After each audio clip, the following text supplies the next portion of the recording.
Kuya. Today is January 27, mga kasambahay, 2017. Live po tayo sa UNTV at napapakinggan rin sa Radyo La Verdad 1350. Pwede rin po mapanood sa Facebook at sa untvweb.com o kaya naman po ay pwede nyong i-download ang UNTV mobile application para mapanood nyo po ang aming mga programa ng live kahit na wala kayo sa bahay. Tama! Thank you. Tama. Okay. Ako po si Annie Rentoy muli po sa Pansamantala sa ngalan ni Kuya Daniel Lozon. Makakasama niyo muli. At syempre, hindi ako nag-iisa. Nandito po ang ating kaibigang abogada, Attorney Dot Gancayco. Good afternoon, Attorney. How are you? 1, 2, 3, good luck to me. Kumusta na po? Pagod, pero excited kasi nandito na naman ako at saka weekend na naman. Siyempre, Friday, may volleyball na naman. Oo nga. Alam mo yung mga every Friday, parang naging kaugalian na ninyo, ha? Yung mga kasama natin. Nagkakaroon kayo ng volleyball. Relaxing period at saka para rin lumakas ang katawan. Ayan, no? Every Friday. Maganda na may nabubuo kayong team, ano? Yes. Huh? Dapat nga ikaw kasama. Hinihintay ka namin eh. Rinawa. O, sige po. Good luck doon sa mananalo. Sige po, Attorney Dot, tuloy na tayo po. Miss Annie, ngayong araw, naritong muli si Attorney Pablo Ahesta. Yay! Attorney, where are you? Kompanyero at si Doc Franco Abes. Hi, Doc. Good afternoon po. Isang ENT, head and neck surgeon para sa inyong mga katanungang legal at medical. Pwede nyo silang tawagan sa 4426244 local 157. Maaari rin yung pagsadyain dito sa aming himpilan. Located po kami sa 907 EDSA UNTV Building, Barangay Filam, Quezon City. Okay, Attorney Dot, mayroon din po tayong UNTV Action Center na pwede niyong puntahan mula Lunes po hanggang Biyernes, alas 8 ng umaga hanggang alas 5 ng hapon. Pwede rin pong tumawag sa mga telepono 4426254 and 4426255. And the other one, connecting all departments, 4426244, local 181. Hanapin nyo lamang po sina Dayan Cainia. Wow! Wow. Ayan. At saka si Rome Travalio.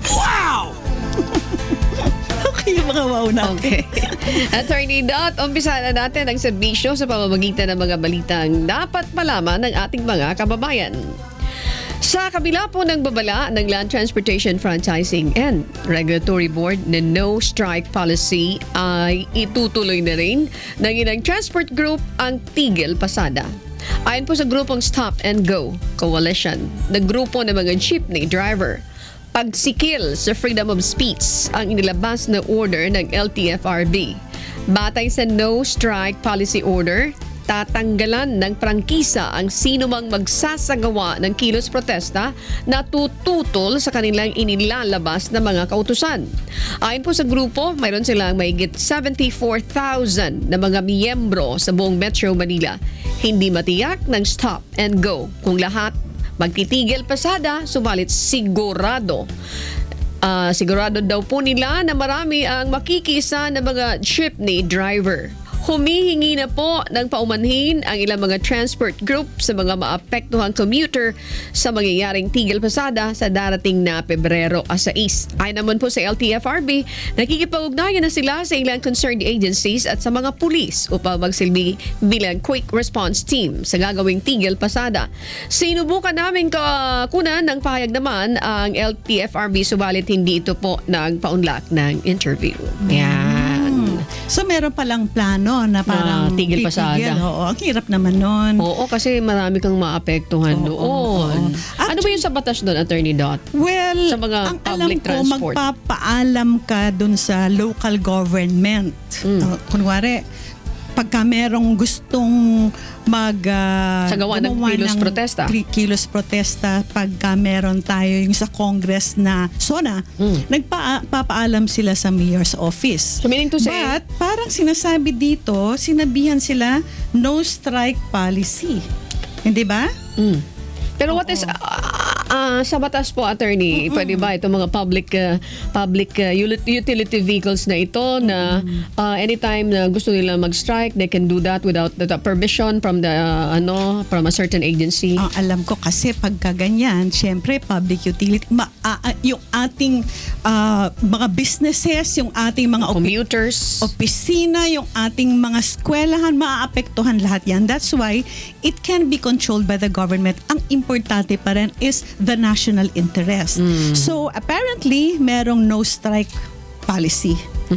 But kine-question nila ito because para sa kanila, meron silang gustong ipaglaban. So Okay. we don't know really. Kung Sige, titingnan natin kung ano mangyayari Ang dyan. mangyayari. Pero baka pwede subukan muna wag na muna yung strike. Wag na Huwag muna na yung protesta. Oo. Yan. Baka naman pwedeng mapag-usapan. That's correct. Miss Annie, hindi tutol ang Presidential Advisor on Entrepreneurship na si Joey Concepcion sa pagpapatupad ng cash grant ng pamahalaan para sa mahihirap na pamilya sa bansa. Pero naniniwala siyang hindi pwedeng habang buhay na manggagaling sa pamahalaan ang ipangtutustos sa pangunahing pangangailangan ng mga ito. Dahil dito, ipinanukala niya sa kanyang mga kasama sa gabinete na unti-unting bawasan ang pondong inilalaan ng pamahalaan sa Pantawid Pamilyang Pilipino Program o 4P sa susunod na 10 taon. Ito ay upang magamit ito sa iba pang proyekto para sa pagpapalakas ng iba pang mga sektor gaya ng agrikultura at pagnenegosyo. Samantala, nagkasundo naman ng ilang malalaking negosyante na suportahan nila ang programa ng pamahalaan upang maisulong ang pagtataas ng antas ng kabuhayan sa mga mahihirap na lugar sa bansa tulad ng Sulu Province. Kabilang na rito ang paglalagay ng paliparan sa probinsya, pag-revive ng virgin coconut oil plant at power plant at iba pa. Okay. Thank you, Attorney Dot. Samantala, sisimulan na po sa Sabado, January 28, ng Department of Energy ang 20 araw na maintenance shutdown ng Malampayan Natural Gas Power Plant. Bagamat pansamantalang isasara po ang planta, tiniyak naman ng DOE na sa ngayon ay walang inaasang power interruption ang mga customer ng Meralco. Kaugnay nito po, muli namang nagpapaalala ang kagawaran sa publiko na magtipid ng kuryente upang mapanatili ang sapat na power supply. Una nang sinabi po ng Meralco na posibleng magkaroon ng pagtaas sa singil sa kuryente ang maintenance shutdown. Sa pagtaya po ng Meralco, nasa piso hanggang 44 centavos po kada kilowatt hour ang madaragdag sa singil sa kuryente. Nangangahulugan po ito na dagdag 288 hanggang 720 pesos sa monthly bill na mga kumukonsumo ng 200 hanggang 500 kilowatt hour ng kuryente. Kaya naman po nagbigay ng ilang tips ang DOE kung papaano makatitipid sa kuryente ang mga consumer. Mas makakabuti nila kung babawasan ng 1 oras ang paggamit ng ilaw kung saan nasa halos 5 piso ang matitipid dito sa loob ng 1 buwan. Nasa 20 pesos naman ang matitipid sa loob ng 1 buwan kung mababawasan ng 1 oras ang paggamit naman ng TV sa maghapon. Para naman po sa mga gumagamit ng aircon, payo ng DOE, bawasan ng 2 oras ang paggamit nito sa araw-araw upang makatipid ng mahigit sa 300 piso. Nasa 28 pesos naman and 40 centavos ang mababawas sa babayarang bill kung maiiwasan ang pagbubukas-sara ng refrigerator. Mas mainam din nila na gumamit ng laptop dahil mas mababa ang konsumo nito kumpara sa desktop computers. Subalit kung desktop ang ginagamit, mainam na bawasan ng 1 oras ang paggamit nito upang makatipid ng nasa 50 pesos. Sa ngayon po ay patuloy na nakikipag-ugnayan ng DOE at Meralco sa Energy Regulatory Commission hinggil sa nakaambang pagtaas sa singil sa kuryente. Tatagal po ang Malampayan Maintenance Shutdown hanggang Pebrero 16 ng kasalukuyang taon. Very good tips yun ha. Kailangan pala talaga yung ref wag bukas-sarado, wag bukas-sarado. And then laptop pala mas matipid kaysa sa computer. Desktop. Oo. At pagkatapos kailangan pala pinapabayaan pala natin magpahinga ng 1 hour. Ang laki na pala ng matitipid doon. Tapos yung aircon Dapat 2 hours 2 every hours. hour. Ay, every day. bawasan ng 2 Ayun. hours. Okay, nag-commit ang mga malalaking negosyante kay Pangulong Rodrigo Duterte, kabilang na ang MVP Group, San Miguel PAL, Boundary Fresh, W Group at PCCI natutulong sa pagtataas ng antas ng kabuhayan ng ating mga kababayan sa 10 pinakamahihirap na lugar sa Pilipinas. Ayon kay Presidential Advisor on Entrepreneurship, si Joey Concepcion, 4 na lugar sa Mindanao, 3 sa Visayas at 3 rin sa Luzon ang focus ng grupo na suportahan sa sektor na pabahay, edukasyon, negosyo at industriya simula ngayon hanggang 2018. Direktang nakaugnay ang grupo na ito ng mga negosyante sa Office of the President, gayon din sa iba pang ahensya ng pamahalaan. Isa ang probinsya ng Sulu sa special focus ng naturang business community kung saan ipinangako ang paglalagay ng paliparan, pagpapaganap ng telecom facilities, pagsasaayos ng planta ng kuryente at virgin coconut oil at paglalagay ng mga karagdagang pasilidad sa ospital at iba pa. Very good. Very Ibig sabihin, yung development ay papunta na doon sa lugar nila. Magandang Yes. bagay yun, ha? At ang mga malalaking businessmen, business companies, they Nagbayad are willing to support. develop. Yes. They're willing to support the president. They're willing to support the administration. Yes. At yung mga pinakamahihirap ang tutulungan nila. That's correct. Samantala, nagpahayag naman ng pagkadismaya ang ilang mamabatas sa nangyaring pagbitay kahapon sa overseas Filipino worker na si Jakasha Pawa si Kuwait. Ayon kay ACT OFW Party List Representative Anesito Bertes, matagal na nilang isinusulong na mabusisi ang polisiya ng pamahalaan sa pagpapadala po ng household service workers sa Kuwait. Lalo't marami na ang napapaulat na kaso ng pang-aabuso at pagmamaltrato sa mga OFW, lalo na sa mga kababaihan. Isang resolusyon rin sa mababang kapulungan ng Kongreso ang isinumiti ng mga mambabatas upang imbestigahan ang mga kasong ito, kasabay ng pagpapatupad po ng moratorium o total ban sa pagpapadala ng household workers sa Kuwait. Kino-question rin ng mambabatas ang naging hakbang noong 2012 ng Philippine Overseas Employment Administration o POEA Board na aprobahan ang 32 bansa kabilang na ang Kuwait na umano'y compliant sa polisiyang magbibigay ng proteksyon sa karapatan ng household service workers. Samantala, naniniwala naman si Muntinlupa City Representative Rufi Biazon na dapat bumuo ang pamahalaan ng isang special body na tututok sa mga kasong pang-aabuso sa mga OFW. Aabot naman po sa 250,000 ang OFWs na nasa Kuwait. 158,000 dito ay namamasukan bilang household service worker. Yan. Alam mo, speaking of that, a little later, mamaya dun sa ating service on the dot, we will be entertaining that. Ay, sinasabi ko na, pauna na po kay Direk. Ano tayo isang Household helper. yes, na OFW kailangan rin? ma-actionan mamaya sa service on the dot. Yes. Miss Annie, this is very sad, you know. Nakakakita tayo at nakakarinig tayo ng mga OFWs na, ayan, nakakapatay o nakakasakit ng mga amo nila. Pero we don't really know what really brought them to doing whatever they did. Hindi ba? Paano kung nag-self-defense Okay. yung OFW? Actually, paano kung nire-rape siya? Actually, attorney, Diba?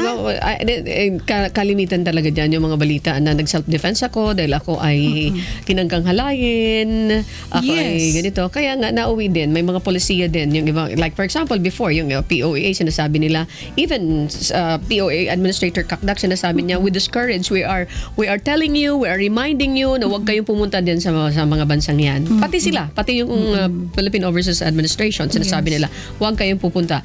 And especially doon sa mga unskilled workers. Yes. Now, may binabanggit din na kung po pwede lang, may mga policy. Ano yung policy? Kung po pwede lang. And that was implemented. Ano yung mga policy na yan? Di ba yung mga bansa na dati rin na inaayawan dahil hindi kayo nagko-comply, ginaganito nyo yung mga Overseas OF. workers Yes. natin. Di ba mayroon tayong ginawang hakbang? Hindi tayo nagpadala sa kanila. Yes. And it was Kumbaga, only lately. nag-stop tayo ng pagpapadala ng mga workers natin dahil nga sa mga pang-aabuso, hindi nila nakokontrol yung mga employers. Pero Miss Annie, marami pa rin talaga na nangyayari na naririnig natin na naaabuso. And ngayon, sinasabi ng gobyerno natin, kailangan imbestigahan na Okay. yung mga cases na yun. Naalala ko din si President Duterte binabanggit. Because yung hanap buhay na ganyan, it's a necessity. Darating ang panahon na it's choice na lang yan. Necessity. Wala kang ibang Kung wala nga namang makuhang trabaho Diba? dito. Necessity ang turing nila sa ngayon yan. Nagpapakain ka ng 5 anak. May pamilya, may May pamilya pinag-aaral. ka. Kaya necessity yan. Yes. Ang isa sa mga dreams, ang isa sa mga wishes ng ating gobyerno ay darating ang araw na hindi na yan maging necessity. Na magkakaroon na ng sapat na trabaho In the para sa Philippines. lahat ng mga working Filipinos. That's correct. Harinawa, Yes, let's dream pray din for yan that. ng nakakarami, mga kasambahay. At tulong-tulong tayo para ma-attain yan sa pamamagitan ng pagkagaya ng kanina, pagtulong ng mga iba't ibang mga negosyante Yes. na ma-develop yung mga lugar ng mga mahihirap para hindi na sila mapilitan na mag-abroad at doon na lang doon sa lugar na kung saan pwedeng pagtayuan ng iba't ibang mga negosyo. Yes, at magiging maganda, magkakasama na ang pamilya, buo na ang pamilya, hindi hiwa-hiwalay. That's correct. At yan po ang balita sa maghapong ito. Samantala, ngayong araw ay may sinasagawang men's clinic. Ang ating programa sa Urology Center of the Philippines. Katuwang si Doc Joseph Lee. Sa mga kasambahay natin gusto pong humabol hanggang 6 p.m. po. Ang registration, mayroon digital rectal examination at urology consultation na pwedeng i-avail. Mamaya, bibigyan tayo ng update ni Doc Joseph Lee. Thank you, Doc. Good afternoon. Ayan na, nakikita na natin. Muli po, open ang ating linya para sa inyong medical and legal concerns. Tumawag lamang po sa 4426-244 Local 157. O kaya naman po ay magsadya dito sa 907 EDSA UNTV Building, Barangay Philam, Quezon City. Nakahanda po si Attorney Pablo Ahesta mula sa Law Center ni Kuya Attorney Pablo Ahesta. Good afternoon po sa inyo. And of course, nariyan si Doc Franco Abes, isang ENT. Hello, good afternoon, Doc. ENT, Head and Neck Surgeon, upang kayo po ay paglingkuran. At sa aming pagbabalik, makakausap natin ang representative mula sa Commission on Human Rights. Tatalakayin po natin ang tungkol sa bullying. Kaya kung may nais kayong itanong o malaman, feel free to send your queries sa aming social media accounts. Facebook.com/Serbisyong Kasangbahay, Twitter @UNTV_SK. At kung email naman, serbisyongkasangbahay@gmail.com. Manatili po nakatutok, magbabalik ang Serbisyong Kasambahay pagkatapos ng ilang paalaala.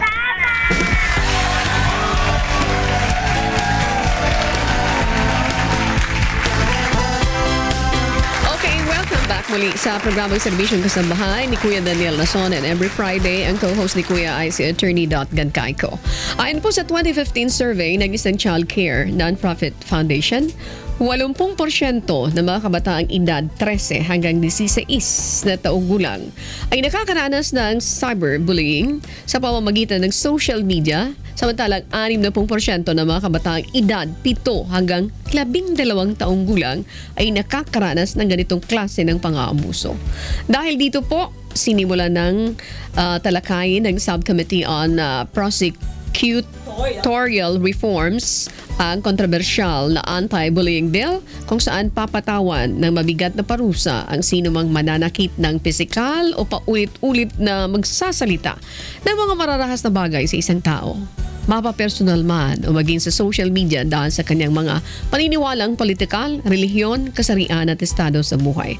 Alamin natin ngayong hapon kung ano ang epekto ng bullying sa ating mga kababayan, mga kabataan at ano pang mga proyekto na ginagawa ng Commission on Human Rights upang labanan ito mula sa ating bisita. This is the second time we have here Attorney Jacqueline Digia, ang tagapagsalita po ng Commission on Human Rights. Attorney Digia, welcome po sa Serbisyong Kasambahay ni Kuya Daniel Nason. This is Attorney Dot. Sa ngalan ni Kuya Daniel, my name is Annie. How are you, ma'am? This is your second time Yes, here. ma'am. Good afternoon po, ma'am. Good afternoon, ma'am. It's my pleasure to be here once again. And magandang hapon po sa ating mga tagapakinig. Sige, Attorney. Tuloy na tayo. Yes, kasi mahaba ito. Opo. Okay, meron po tayong question dito. Kaugnay naman po dito sa Anti-Bullying Act na usapin ngayon sa Kongreso. Ano po ba ang nakapaloob sa Anti-Bullying Act of 2013? So ano po yung sinasakop, nakasakop po dito sa Anti-Bullying Act? Ano ba ba yung bullying? Yes, ma'am. Ma'am, under that law, it penalizes any act committed by any person, especially a student, either in the elementary or high school level, who causes undue harm to another student. It may be in the form of a physical act, pwede rin pong through a slanderous comment. It could also pertain to an emotional damage or tarnishment of the reputation of a student. And yung sinasabi rin po natin cyberbullying. So it may also encompass acts which may be in the form of social media. Like Facebook, Twitter. Yes, ma'am. Tapos yung sinasabi po ninyo kanina, hindi lang pala, Miss Annie, physical, kundi pati rin emotional, psychological Yes. bullying. Okay. So, meron po bang mga nag-complain na po sa inyo? Marami na po ba yan? Mga cases na bullying? Yes, ma'am. Sa mga regional offices po namin, marami po at kalimitan lumalapit po yung mga magulang at nirereklamo po nila yung mga instances na kung saan yung kanilang mga anak ay naging biktima ng bullying. At ginigiit namin dito na syempre ang bawat bata ay may karapatan sa dignidad at gusto natin lumaki sila ng maayos at matiwasay. At makapag-aral lang mabuti. Yes, ma'am. Kasi kapag merong nagbubuli sa'yo, hindi ka makakapag-concentrate sa Tama iyong po yan. pag-aaral. Okay. Attorney, so sa tanong ninyo no, kung marami na sa iba't ibang mga tanggapan ng Commission on Human Rights. Ma'am, kanina may binabanggit kayo na mayroon mga nagkukos ng undue harm, physical and emotional. Yes. Tapos mga slanderous comment na ito. Doon sa mga nakikinig na mga nanay, pakinggan niyo pong maigi kasi gusto natin hilingin kay Attorney Digia na ipaliwanag ito. Paano masasabi na isang magulang, paano masasabi na isang bata na siya pala ay nabubuli na ng kanyang kaeskwela? Well, una po, tinitignan po natin yung kalagayan ng isang bata. Lagi po natin sinasaisip yung best interest of the child rule. So, gusto natin sa lahat ng pagkakataon na napapangalagaan yung interest ng bata. And how is that going to happen through the law? Yes, ma'am. We want to make sure that yung physical, emotional, mental, and social development niya ay unhampered. And therefore, we don't want any act that may interfere in the child's development. And anything that causes harm, may it be a perceived harm or an actual harm, anything that causes physical or emotional harm Psychological. is and psychological harm may be considered as bullying, and it may also be related to RA 7610 or yung Violence against women and children. Yes, no? ma'am. At saka Policy. yung child abuse law natin. Yes. Because it's a special law which prevents child abuse, and therefore, we want to protect always the interest of the child. Okay. Ma'am, gaano na ba kadami? Kanina may binanggit kayo, madami na din. Yung dami na yun, can you give us data na ganito baka mabibigla tayo, ganito na parang kadami. Itong mga nabubuli na ito. Pero we have to remember, Miss Annie, usually, yung mga binubuli, yun yung hindi nagre-reklamo, hindi nagsusumbong.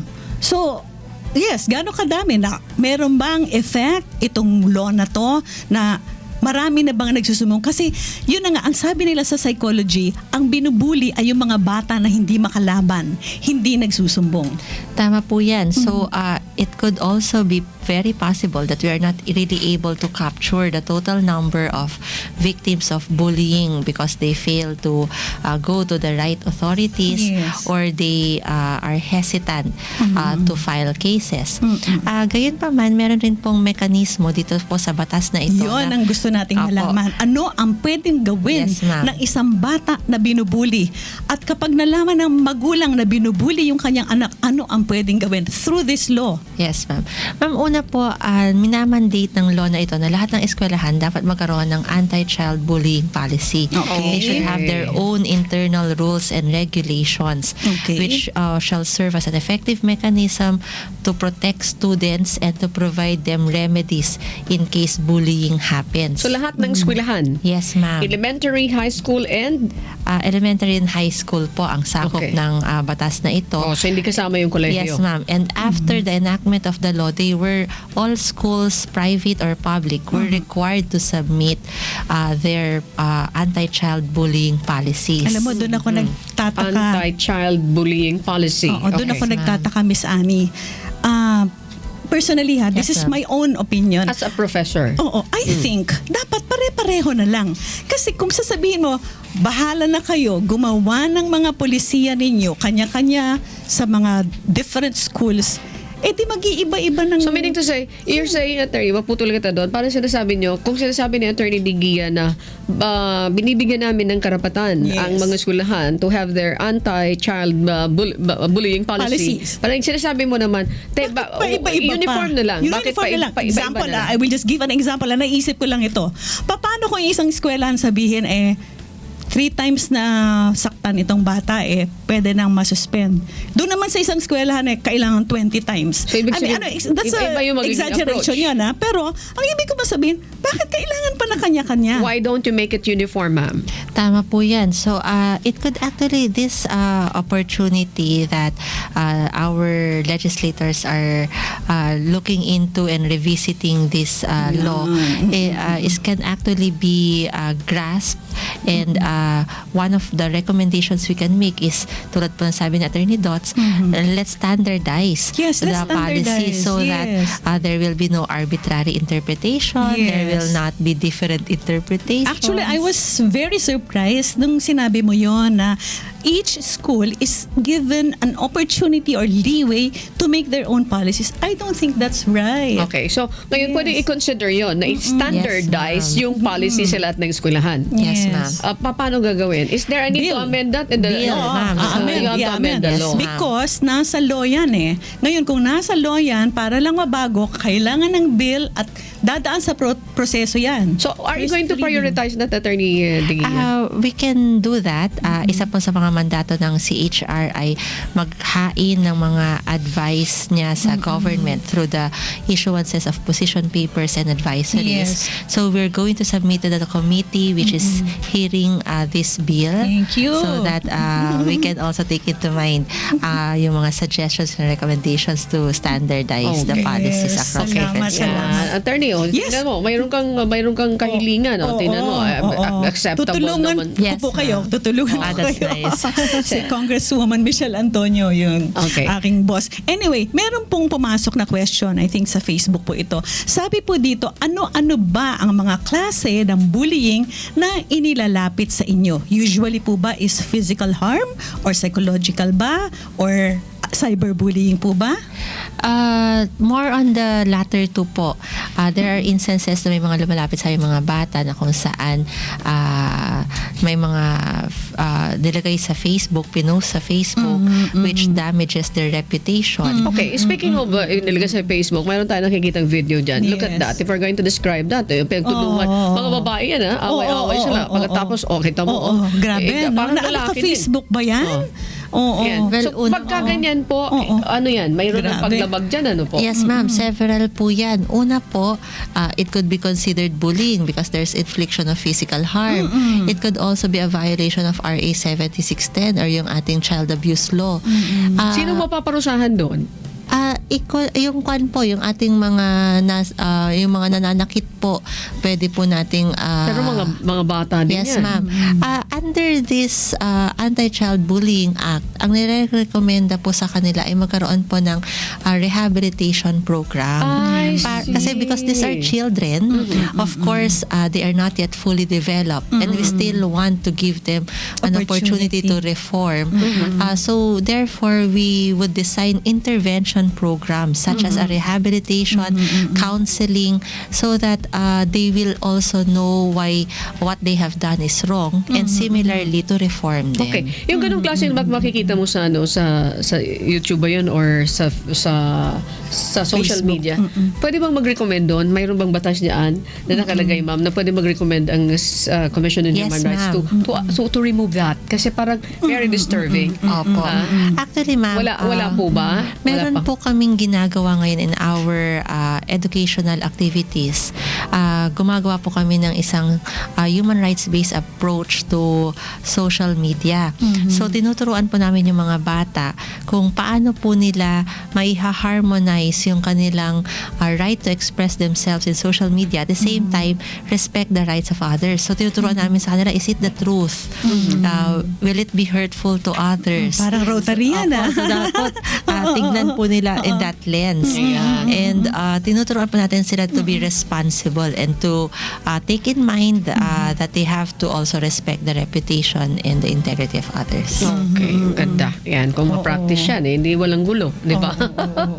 Kasi ba, may pwede, yung bata kapag hindi mo na mapulis yung ganyan, baka mamaya hanggang sa pagtanda nila, kalalakihan nila, magkakaaway na sila, pamilya-pamilya na yan. Dati bata, and then later on, pamilya na. Pwede rin mauwi sa ganyan. Anyway. Oo. Miss Annie, itong title ng ating law na Republic Act number 10627, ang title nito is an act requiring all elementary and secondary schools to adopt policies to prevent and address the acts of bullying in their institutions. Meaning to say, ang burden ay nasa schools para gumawa ng mga polisiya, di ba? Para ma-prevent yung bullying. Paano kung hindi gawin ng mga eskwelahan yan? Okay, tingnan natin. Mayroon bang parusa doon sa Dito, ma'am, sinasabi na all schools should inform their respective schools division. Pero paano nyo mamomonitor kung sila ay nagko-comply, Attorney Digia? Nasa kwan na po yan, nasa ating DepEd na po iyan.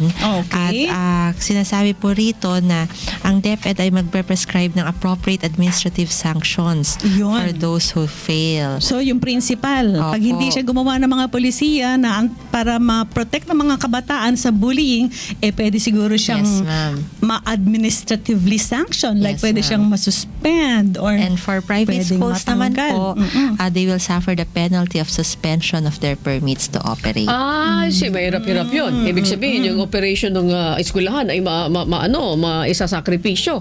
Yes, pero I am just wondering kung namomonitor ba talaga yung lahat ng eskwelahan sa buong Pilipinas? Okay, alimbawa, yung population ng isang school ay napakadami. Oo. Paano yung monitoring yun? Paano na monitor yan ng Department of Education?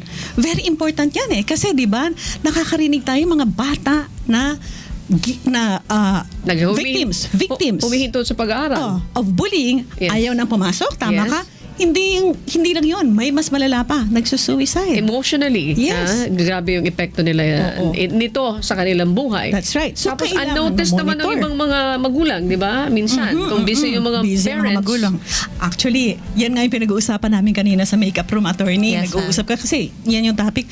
Alam mo, very important talaga, Miss Annie, ang mga parents na makialam sa mga nangyayari sa anak. Kasi kung hindi ka actively participating, hindi mo malalaman ang nangyayari sa anak mo sa eskwelahan. Ako, personal, I had an experience. Being bullied, Attorney? My son, yes, my son. see. I won't say the school. Okay. Okay? Mabuti nag-attend ako ng isang event niya. Nandun siya sa may harap. Ang mga parents kasi nasa likod, may tali, di ba? So hindi ka pwede pumunta doon. Kitang-kita ko with my own two eyes, binabatukan siya ng isang mistiso na matangkad na malaki ang katawan. Like 3 times. Di syempre, hindi ka makalapit, di ba? Dahil may event, di ba? Pagkatapos, may tali pa. Buti na lang, malapit na yung ending ng event. Anong ginawa Right niyo po? after the event, tumatakbo yung bata, mabilis, no? Siguro masyado siyang maliksi. Okay. Talagang hinabol ko. Runner din ako, di ba? At kinausap ko siya. Sabi ko, I saw what you were doing to my son. And if I didn't attend that event, I would not have known that somebody was doing it to my son. Okay. You see, so very important for parents to be there. Okay. So, yung ganun, kinausap ni attorney yung student. Pwede rin i-approach yung school principal. Yes, dapat. Yes, ma'am. And in fact, ma'am, under this law, sinasabi rin na dapat the parents should also be educated alike. Yes. Kasi it's a joint endeavor. Correct. School, children, as well as their parents. Ipapatawag siguro yung parents, Miss Annie, di ba? Pagkaganyan. And then aalamin, bakit nagkakaganyan ng anak? Okay. Siguro, at the same time, manonotice mo din siguro dun sa attitude ng bata kung nag-iba. Kung Yes. dati-dati masigla ito, tapos Yes. biglang Yes, lumungkot. Dapat maging observant din yung mga parents Correct. nila. Kahit sa bahay, Dapat kinakausap mo yung anak mo. Anak, may problema ka ba? Para mag-open. Kasi usually, yung mga bata, lalo na kapag lalaki, nahihiya sila, di ba? So you have to know what is happening to your child. Okay. Attorney Jacqueline, alam mo, maiksi yung oras na... Bakit naman napaka-igsi? We need you again. Pero Oo. pangalawang beses nyo na po, ma'am. Yes, Di ba ma'am. po? Yes. Basta Yes. susunod ulit, loobin ba? Si Kuya na. It will be my pleasure po. And sana nandito ako. Yes, ma'am. Oo, ang sarap. Once again, ma'am, sa ating mga nakikinig at nanonood, ano po ang inyong mensahe sa ating mga kabataan, mga eskwelahan, mga magulang sa usaping ito? Well, una po, natutuwa po ang Komisyon ng Karapatang Pantao at nakikibahagi po siya sa mga ganitong talakayan. Yes. Maganda po itong pagkakataon para mapalawak ang ating kaalaman tungkol sa mga karapatan, lalo na sa mga karapatan ng mga bata, dahil sila nga po yung ating yaman at gusto po nating protektahan sila at pangalagaan. Gusto rin po naming bigyang linaw na meron po kaming tanggapan sa Komisyon ng Karapatang Pantao na tumutuon sa mga issue ng mga kabataan. Meron po kaming Child Rights Center. Gayon din, bukas po ang mga aming tanggapan sa mga regional offices namin para po tumulong at mag-assist sa lahat ng mga biktima at nangangailangan ng tulong patungkol sa kanilang mga kaso. Gayon din, marami rin po kami mga information officers na umiikot para po mapalalim ang kaalaman tungkol sa mga batas na pumoprotekta po sa mga Okay. kabataan. That's very good. Thank you very much once again, Attorney Jacqueline Digia, ang spokesperson po ng Commission on Human Rights. Yes, regards po kay Commissioner Gwen Yes, Pimentel.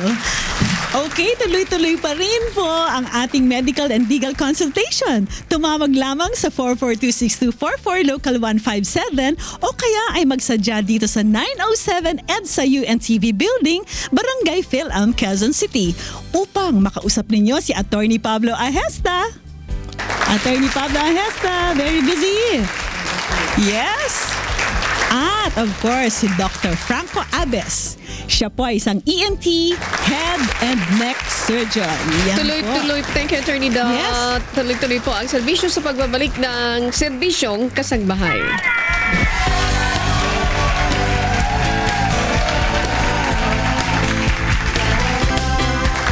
Okay po, nagbabalik muli ang serbisyong kasambahay sa ngalan pa rin ni Kuya Daniel Lastron. Good afternoon po. At this time ay simulan na natin po ang paghataw sa service on the dot.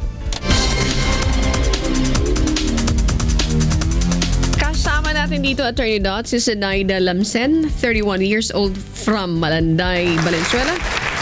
Good afternoon po sa inyo, Nanay Zenaida. Sa programang ito ni Kuya Daniel, kami bumabati na isang magandang hapon sa mga taga Malanday. Kasama natin si Attorney Dot. Magandang hapon po. Good afternoon din po. Opo, ano po ang nais ninyong idulog na problema dito sa programa ni Kuya Tungkol Daniel? po dun sa kapatid ko po sa Riyadh. Kaproblema po kasi dun. Ano po nangyari? Ano po, may ginagawa po sa kanya yung amo niya dun. Nako, anong Opo. klase? Pinagsasamantalahan daw po siya. Yan na yung pinag-uusapan natin kanina, Miss Annie. Exactly. Exactly. Okay, pwede natin bigyan ng daan muna ito ng mabilisan lang. Kailan umalis yung kapatid niyo po? January 27 po, 2016. 2016, January. So, wala pang 2 years. Wala pa po. Okay. Okay. Pinadala ito ng isang ahensya, lihitimo po? Opo, opo. Okay. So, kailan nangyari yung pang-mumolestya? Ang sabi po niya, nung nagpadala po sila nung January 12, yun po yung una. Nagpadala ng? Naghulog po sila ng pera kasama po kasi yung amo niya. Okay. Yun po ang lagi niyang kasama. Kunento ba niya kung paano? Opo. Nako. Okay. Tapos? Kailan nasundan po? Ito pong itong nakarang araw lang po kasi nagpadala po ulit sila. So, nagulat ka po kami na, bakit nagpadala ulit? Dapat po February pa. Parang yun po yung ginawa nung ano niya para Parang ginagawang parang anong employer? po, para maisama uli siya. So gusto na niyang umalis? Opo, gusto Okay. niya na po umuwi. Natatakot na po siya. Ay, ako rin, aalis din ako. January 12, tapos nasundan ito ng isang Nakarang araw po, 25 po Recently yata. lang. 25. 25 lang. Okay. So, sinabi sa inyo po, Opo. nag-text or Nag-text tumawag? po siya, sabi niya, kasi ate help, kinagalaw ako ng amo ko. Grabe. Sabi niya. Oo. Yun po, natatakot na po ako. Kagabi lang po niya sinabi ng 6 p.m. Tuloy-tuloy po yung chat niya sa akin na, ate, tulungan mo ako, Help. sabi niya. Oo, that's Opo. already a sign na talagang desperate na siya. Opo. The use of the word help. Okay. Di ba? Tanungin kita, nung nangyari ito, immediately ba ay anong aksyon ang ginawa ninyo po?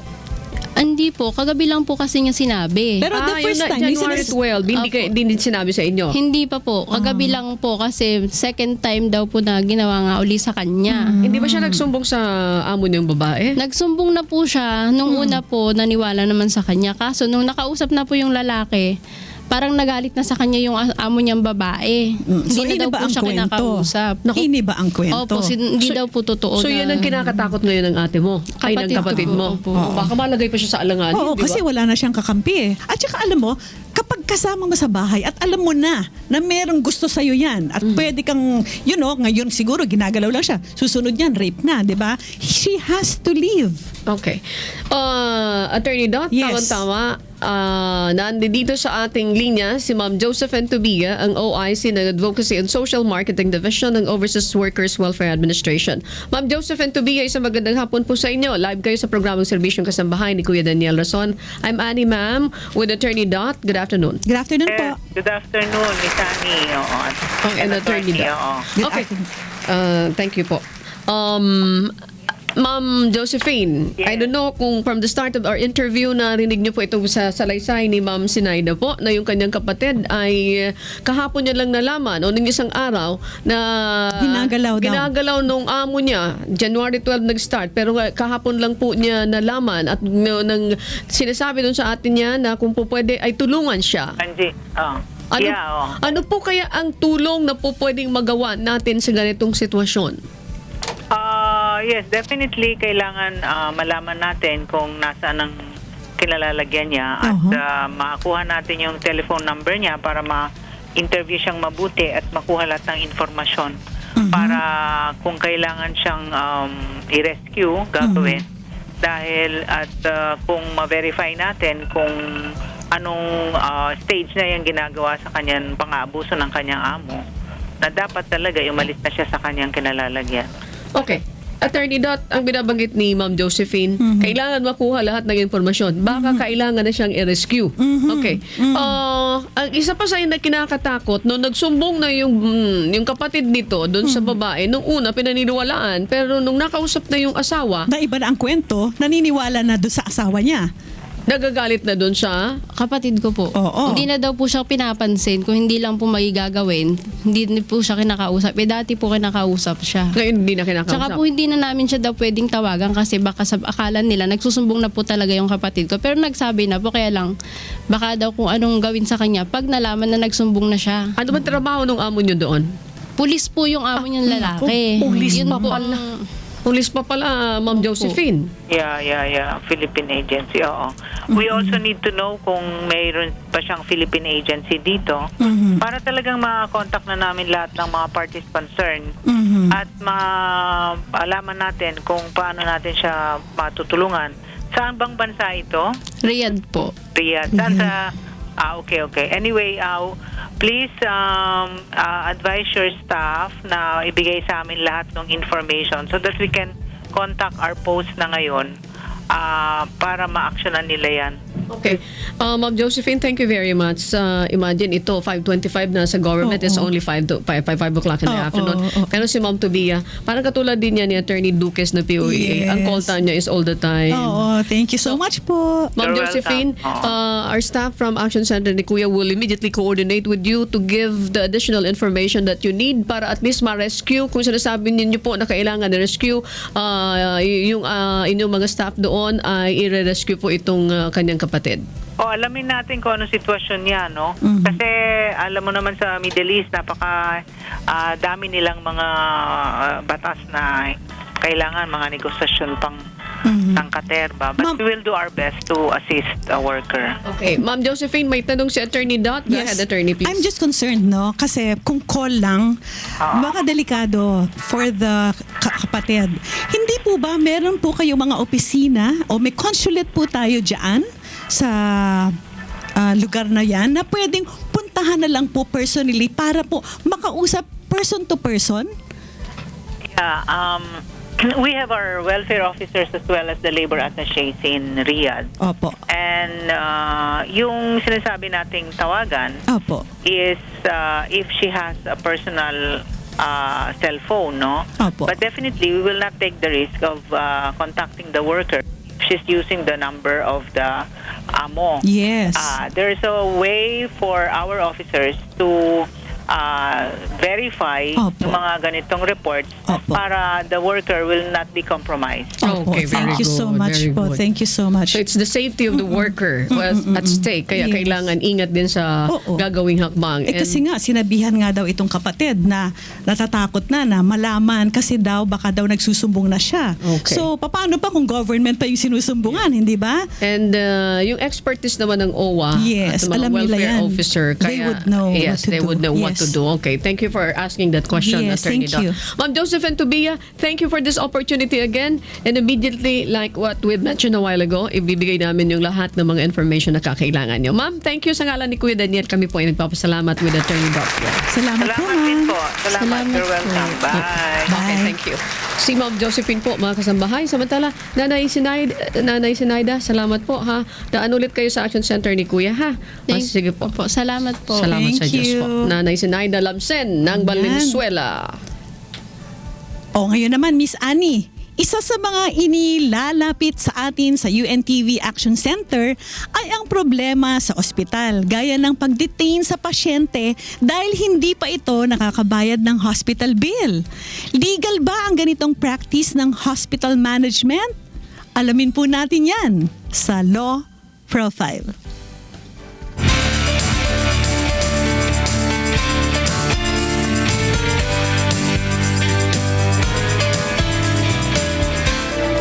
Ma'am Sharon, okay na po kayo, magaling na po kayo. Kailangan nyo lang po ma-settle yung bill para ma-release na po kayo. Naku ate, wala pa tayong pambayad ng hospital bill mo dito. Pero sige, susubukan kong kausapin yung nasa billing. Baka pwedeng magbigay na lang muna tayo ng promissory note.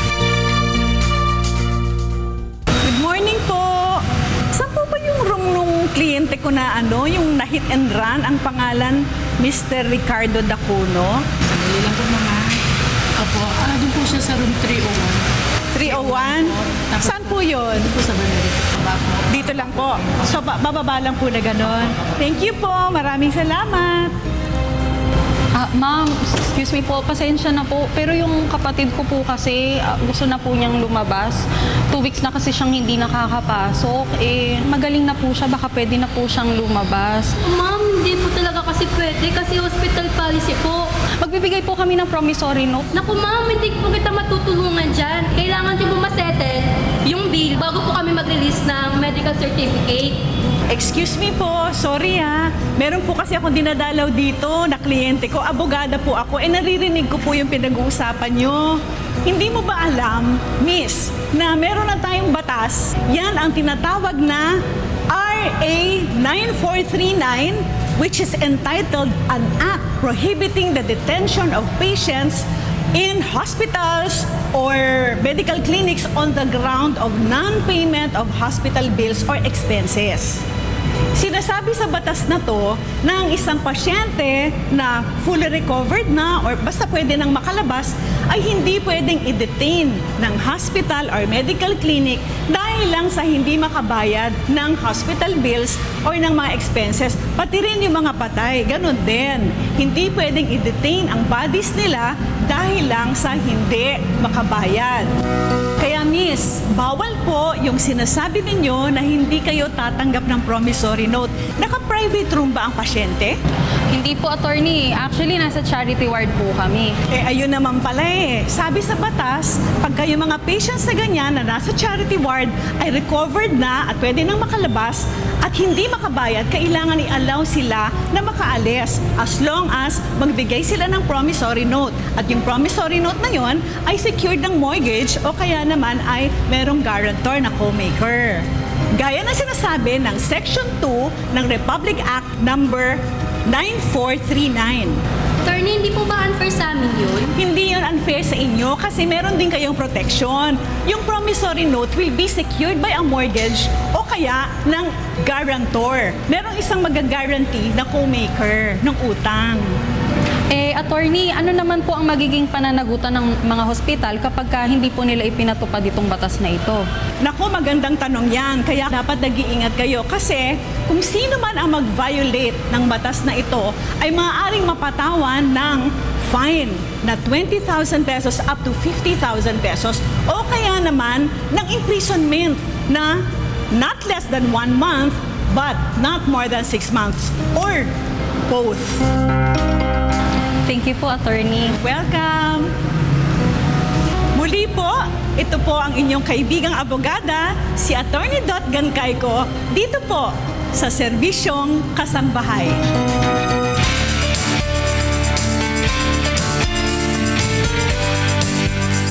Sorry, Alex. Okay, sorry, Direk. Saan ka galing doon? Nakabag ka pa. Kasi meron akong dinadalaw na kliyente. Okay. Oo, sabi ko gano'n, teka lang may dadalawin ako na kliyente, may naririnig ako, syempre, eto na naman ako. Nangialam ka na naman. Ayan. Ang pero actually, right now, mayroon kaming, Yes. mayroon kaming isang kaso dyan sa Action Center. Ngayon lang dumating. Ganon I na would ganon, just- di ba?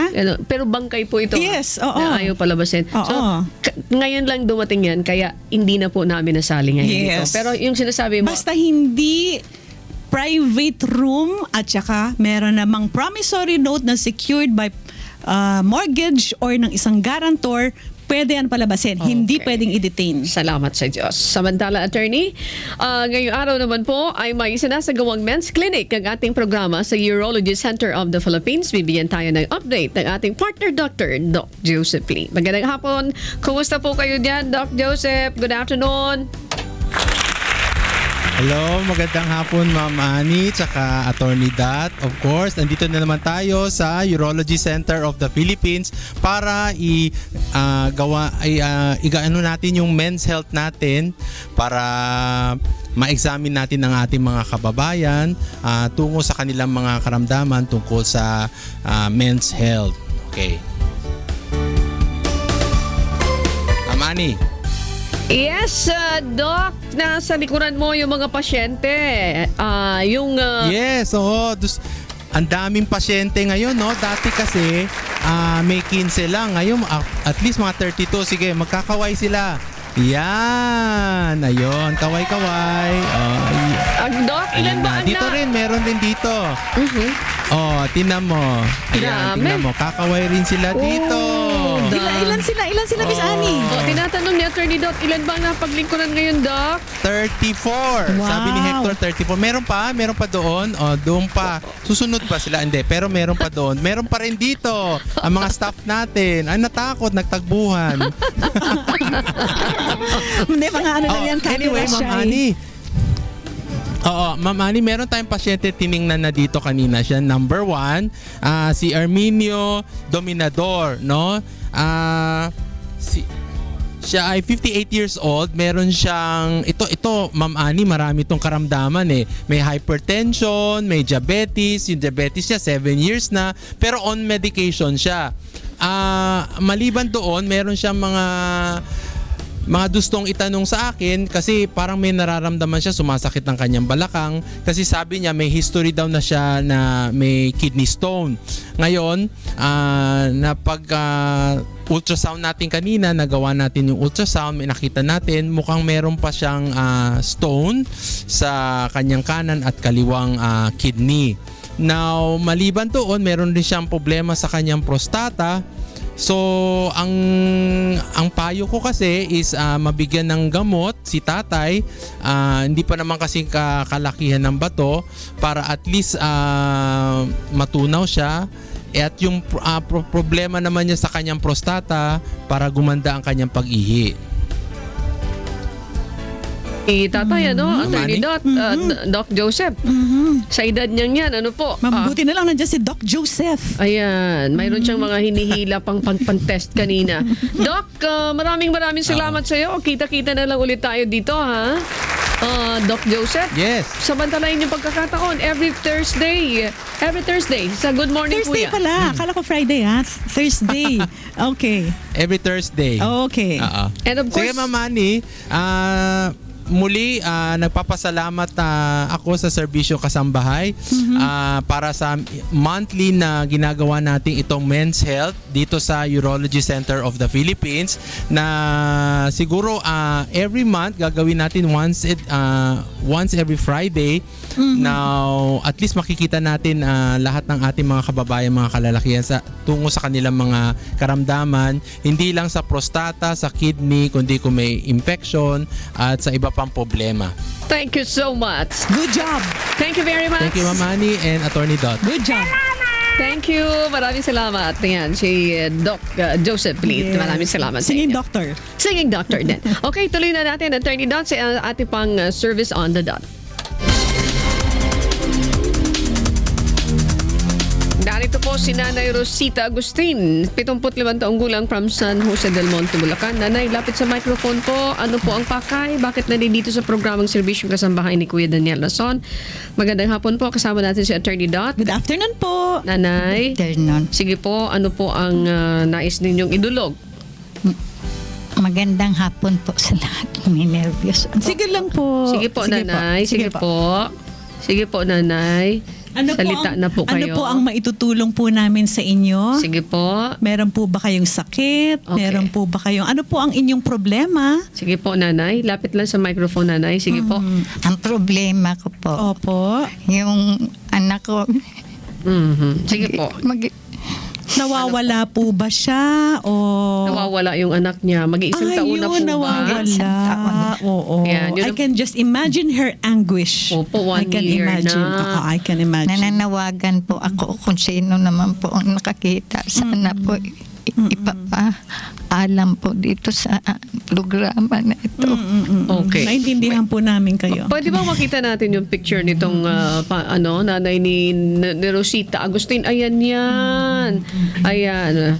Ayan, Attorney Dot. Ayan 45 yan. years old siya. Special child siya. Saan ho ba siya huling nakita po? At taga Masantol pala sila, Attorney Dot. Masantol. Siya doon po siya, naglalakad po siya sa labas. Kasi yung gusto niya kasi yung Opo. pag nakalabas siya, sakay na lang siya ng sakay. Ganun po ba yun? Pero nakakaintindi siya, nakakarinig. Yun lang, hindi nakakapagsalita. Ayun. Ano po ang suot nito ng huling makapiling ninyo po? Wala ko kasi doon sa bahay nung nawala. Sino po nagbabantay? Yung kapatid niya, yung anak kong bunso. Nakatakas siya sa bahay. Nakatakas tapos sinundan ka agad, hindi na Hindi na naabutan. Kasi ang gusto nitong si Francisco Agustin ay sakay ng sakay. Yes. Pag nakalabas ng bahay, sakay ng sakay. Saka nagwawala siya sa bahay pag hindi siya nakalabas. Aha. So kailangan pala nito isakay ng isakay. Oo. Kaya lang, Merong mga gano'n na special children, di ba? Like, kunwari may isa gusto talaga ng bola, puro bola, lahat ng bola gusto niya. Ito naman, yung sa kanya naman is Sakay ng sakay. sakay ng sakay. Bili yun ng bola pero yung pag naiinis siya, hinahagis niya, nawawala, napupulot ng iba. ayaw niya ng Hindi na bola. binibigay. I have a question lang po. Opo. Kayo po ba, nanay, ay pumunta kayo sa pulis? Nang hingi kayo ng tulong sa pulis? Yung anak ko yata. Lapit sa Kailangan po, nanay, pumunta po kayo sa pulisya. Blatter. Opo. Para po mahanap po kasi ang mga pulis po, meron po sila mga iba-ibang station at umiikot po yung mga yan. Opo. Kasi ilang beses na siya nawala. Noong unang-unang nawala, Opo. yung nakarating siya ng Laguna. Pero nakuha po siya. Nakarating pa ng Nakuha Laguna. siya. So, Nanay Rosita, manawagan ulit po kayo. Sige po, wala na tayong oras, habol na tayo. Sige po. Nananawagan po ako kung maaari lang po kung sino nakakakita, ipaalam lang dito sa istasyon na ito. Salamat, Nanay. Kanina, mataas ang pipi ni Nanay. Pagdadasal po namin, nanay, na makita po ninyo siya ulit. Francisco Agustin, special child po. Kung kayo po ang nakakakupkup nito, pwede niyo pong itawag yan dito sa Action Center ni Kuya Daniel. Nanay Rosita Agustin, ng San Jose del Monte, Bulacan. Isang magandang hapon at maraming salamat po. Okay, sige po. O, sige. Thank you po. Salamat sa Diyos. Salamat. Okay, bago tayo magtapos, narito muna ang ating public service announcement sa Lunes po, January 30, 2017, na isasagawa po ang serbisyong kasambahay Mother and Child Clinic sa Rotary Center 3780 Rosas Avenue, Quezon City. Open po ito sa lahat ng mga kababaihan.